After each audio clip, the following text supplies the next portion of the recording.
it going, guys? American Maverick here again. Don't know why I'm putting that in right now. Today we're going to be doing another reaction video. This time we're going to be reacting to History Summarized Scotland.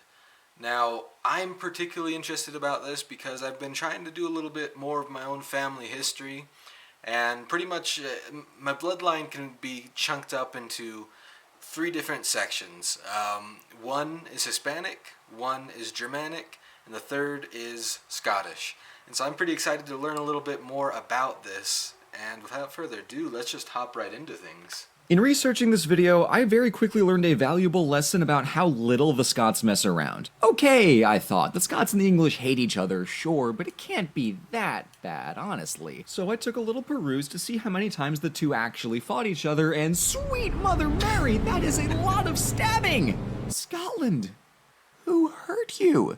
Trick question, England. So be warned, the Scots throughout history are every bit as bonkers as they come across on Twitter. To find out why, let's do some history. This video is brought to you by Audible, which is a wee bit ironic, seeing as the Scottish language is damn near inaudible. Around 2,000 real years- quick, sorry, I'm gonna stop right here. That's pretty funny. So right now, like I said, I got those three different sides of my family tree. And I'm trying to pick up all the different languages from that family tree. And so I already know a good amount of Spanish. I'm not fluent by any means, but I at least know a little bit. I can get my way around a conversation. Right now I'm learning German. And the other day, when I was like trying to figure out how I could get more in touch with the Scottish side of me, I was like, hey, I'm going to learn this language, Gaelic. And so I do just a little bit of research, and I just see how absolutely crazy this language is. And I'm going to put Gaelic on the back burner for right now, try to get German out of the way. Then we'll see, either I'll go with Spanish or Gaelic.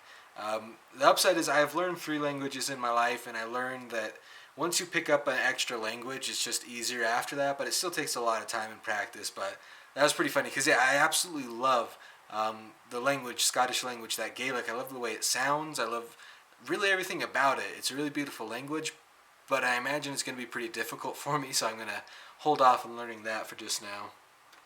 Years ago, Scotland was inhabited by various tribes of Pictish Celts, living up north, herding, and minding their own business. So when the Roman Empire swaggered up to try and conquer them, they gave those Romans a walloping so bad that Emperor Hadrian built a wall just to make sure that nobody ever tried to conquer them again. Essentially, I just don't think you can do this one. I've been an assassin for a while now. What makes you think that, oh, get that shit out of here, you're right. So even though these original Celts weren't anything like modern Scots, it is refreshing to see the national character demonstrated so well at such an early stage. Rome eventually collapsed, but Europe reintroduced itself to Scotland via Christianity and Anglo-Saxon migrations, which coalesced through the 7th century into a few main groups. For our purposes, the most relevant two are the Picts and the Scoti, where we get the name Scotia, aka Scotland. In 843, Kenneth MacAlpin united the Scots and Picts in order to create the Kingdom of Elba. The early kingdom had to deal with the Vikings and the English in the 8 and 900s as land from every corner was getting yoinked. But beyond outside threats, there were also constant internal fisticuffs over the crown. The quintessential example of the early Scottish king is Macbeth, whom hereafter shall be referred to exclusively as Macboy because that play is haunted and I'm not looking for trouble. Trouble is, nearly everything you might know about him from Shakespeare is wrong. Here's why. See, the Scottish crown didn't follow a strict succession, but claimants came to debate who was best fit to rule, and this caused constant disputes that escalated into wars. So Macboy actually killed King Duncan in a battle in the year 1040 and ruled for the next 17 years peacefully, generously, and successfully. In 1057, he died in another battle against Duncan's son Malcolm Canmore, who then assumed the throne. All that stuff about murder conspiracies got added by Scottish historians centuries later, but civil wars over the throne were already a matter of protocol since the kingdom had gotten started. Macboy's real-life path was actually quite standard. But speaking of wonky royal succession crises, the next decade brought the Norman conquest of England, and William the Conqueror's second son Henry married King Malcolm's daughter. The family relations are confusing now, and they stay that way for the next 1,000 years, so I'm gonna try to avoid specifics where I can for the sake of my sanity, but the bottom line is that the King of Scotland exchanged notes with his sister the Queen of England about culture and statecraft. So in the following 2 centuries, Scotland picked up some Norman tricks, like a central bureaucracy, a church hierarchy, and a curious new language derived from the Norman French, called Scots. The native Gaelic was still the dominant language in the Highlands especially, but the lowlands trended slowly towards the customs of their anglicized southern neighbors. The 11 and 1200s saw a steady back and forth between Scotland and England along the borders in Northumbria, but not a whole lot of drama. Until, however, the King of Scotland died in 1286 without a clear heir, and rather than have all 13 possible cousins duke it out the old-fashioned way, they called in the English king to mediate the dispute, which, I don't know, seems like kind of a short-sighted and terrible idea. Yeah. Unsurprising. Yeah, okay, so I'm not going to act like I know really exactly what's going on here, because I don't. I'm a historian, but I focus more on American history, American international involvement, stuff like that. When it comes to European history, I don't know, I'm ignorant, so I'm not acting like I know exactly what's going on right now, but I'm just kind of happy to be here. I guess that's the attitude I'm taking. Surprisingly, King Edward installed the weakest, most pliable puppet who would let him treat Scotland like a vassal state. And when even that pushover got fed up with forfeiting Scottish land, paying tribute, and kneeling to English superiority, King Edward invaded Scotland, dethroned the king, and yoinked the Scottish coronation stone back to Westminster, dragging Scotland firmly under the English heel. This was, frankly, terrible, so the Scots duly rebelled against England under the command of the famous William Wallace, who won a victory at the Battle of Stirling Bridge in 1297 but lost horrendously at Falkirk the next year, and was later executed by England and paraded around Scotland in pieces. Quick fun fact, of the many reasons that the movie Braveheart sucks, the blue war paint that everybody's wearing is about 1,000 years out of style for the Scots. I mean, come on, that kind of anachronism is like dressing the cast of The Godfather in togas. It was after Wallace died that Robert the Bruce took up the mantle of Guardian of Scotland. He had to kill a rival claimant to earn his title, but he also earned an excommunication from the Pope because apparently murdering somebody in a church is impolite and a mortal sin. Whatever. He was defeated early by Edward in 1306 and went into hiding for a year before returning to win the Battle of Loudon Hill. From there, he stomped out local rivalries and united Scotland fully against the English at the decisive Battle of Bannockburn in 1314. Though the treaties weren't signed for another 15 years, Robert the Bruce won Scotland 3 centuries of independence in that battle. Quick OS pro tip, skip Braveheart but watch The Outlaw King. It's better and way more accurate. So having fulfilled his dreams for his kingdom, Robert died the next year, but this was exceptionally poor timing and really unfortunate in the long run because the throne passed to a series of useless kings from the House of Stuart for the next several decades. Through the 13 and 1400s, Scotland had no real leadership, so the local... Okay, so that is something, like I said, I'm not going to act like I'm an expert on European history. That is one thing that I notice with the monarchies of Europe. A lot of times you'll get a really good king or a queen that'll do a lot of good things, they'll get a lot done, and it's like, the weirdest thing, it's like almost always, immediately after that really great monarch, there's a series of really bad monarchs that kind of undermine everything that was done.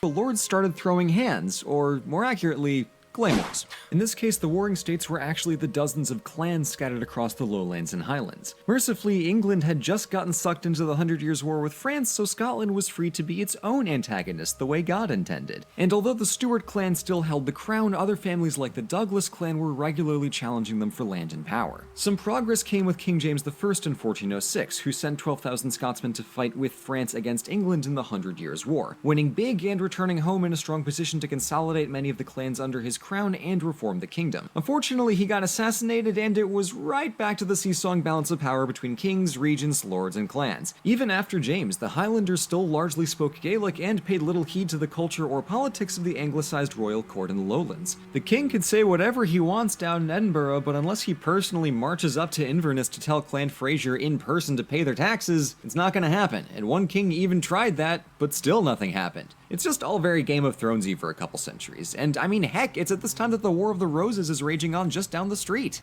Yeah, I've never seen Game of Thrones. Never seen that show. Don't really plan on watching it.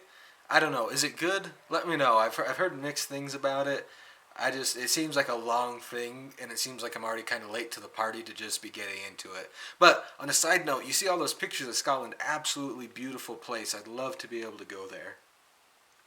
And you know what? Since it's just a big mess anyway, I'm gonna speed round through the next 300 years, so bear with me and let's get ready for a game of Monarchy. Okay, and another thing, sorry I'm stopping so much.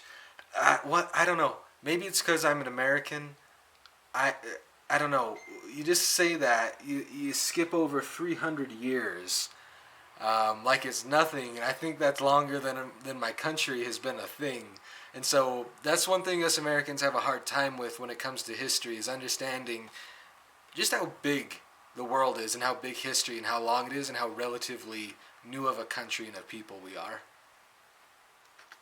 Is volatile. Let's meet our players. One king was really cool and helped reform the government to work for more of Scotland while making Edinburgh into a Renaissance capital of learning and culture. One queen got the short end of the stick when Scotland's parliament voted to convert to Protestantism while she was on vacation in France, and then she got the shorter end of the stick when England imprisoned her for 2 decades and then executed her. Her son played his cards just right and inherited the throne of England from his cousin, the childless Elizabeth, and then became King of England and Scotland. His son was so inconceivably bad at being king that his abuses of power brought England and Scotland into open rebellion for entirely separate reasons, and his reign ended with the British Isles locked in 12 years of civil war before everybody called a do-over and gave the crown back to his son. One king became king because Parliament literally invited him from the Netherlands to replace their current monarch, and then he proceeded to strangle Scottish trading rights. And the last queen on our list tried to be a pal by offering Scotland a national union with England to open up trade avenues in exchange for the bargain price of nearly all of their sovereignty. I'd originally gone way in depth about how all of this stuff went down in my first draft, but then I realized, you know what? Royal politics is dumb and confusing, and I kind of hate it more than anything else in history. So I'm gonna skip through it. Yeah. So I did. One standout event from the mid-1500s is when the King of England tried to drive a wedge between a long-standing alliance between Scotland and France in the hopes to endear Scotland to their southern English neighbors. They did this by pillaging the lowlands and burning Edinburgh to the ground. You may find that this is a bad way to make new friends. The Scots came to call the 7-year campaign the Rough Wooing, as they did not appreciate being bullied into love. And this sentiment persisted for centuries, way up until the Act of Union in 1707. Scotland was suspicious of the Queen's offer of partnership, and while they'd get one metric British Empire out of the deal in the long run, the immediate result was England deciding they now had a constitutional right to treat Scotland like a colony. As you can see, this is kind of a recurring problem, and it led to 2 revolts for Scottish independence in 1715 and in 1745. Both failed, but the second one spooked England into being slightly less despicable about everything. In the next century and a half following the rebellions, things turned remarkably for the better as the Enlightenment came north. Writers like Walter Scott and Robert Burns helped rekindle the Scottish identity, and thinkers like Adam Smith and David Hume radically changed European perspectives on rational thought and economics. Hume claimed that reason was the core of human thought, and Smith described the benefits of letting people act in their own self-interest. This all sounds very profound, but don't be fooled. The clear Scottish subtext to these ideas are, the English don't make a damn lick of sense, and we'd be better off making our own decisions. And you can't expect a Scottish Enlightenment thinker to not bury snide comments at England under 2 tons of hard academic theory. Though Scotland had long been an educational powerhouse, in the following 2 centuries they also became the industrial heart of the British Empire, producing such famous doodads as the steam engine, the telephone, radar, a mechanical television, and also most of the ships in the Imperial Royal Navy. Wow, I did not know that came up with all those things. That is new to me. That's really interesting. Nice. Other happy beneficiaries of the 18th and 19th centuries were the cities of Glasgow and Edinburgh, which built up substantially in the Georgian neoclassical style, and they just look really damn pretty. Funny thing about the Edinburgh castle is instead of firing off 12 cannon shots to mark the passing of noon like the English do, they just wait 1 hour and save 11 rounds. That is so Scottish. Quickly approaching the modern day now, Scottish attitudes towards the Union grew more suspicious as England seems to care less and less by the decade about what happened up north, and the hard-forged British identity faded with time and the decline of the British Empire. After years of campaigning, Scotland gained greater autonomy and the right to hold their own parliament in 1999. And the first words spoken there were, quote, "The Scottish Parliament, adjourned on the 25th of March, 1707, is hereby reconvened." And if that is not some big Scotland energy right there, then wrap me in a tartan plaid and throw me in Loch Ness, because I know what is. Now, if you want to jump into the tumultuous world of medieval Scottish murder kings, then you've got to go for Shakespeare's Macbeth, and one of the best ways to do that is with today's sponsor, Audible. With an astoundingly huge catalog of audio... Alright, you guys, let's talk about this real quick. So, again, I love that video. It was actually really interesting to learn. I had a basic idea of Scotland and its involvement with England and its involvement with the Union over there. But I really enjoyed that. I learned a couple of good things. Hope you guys learned some things too.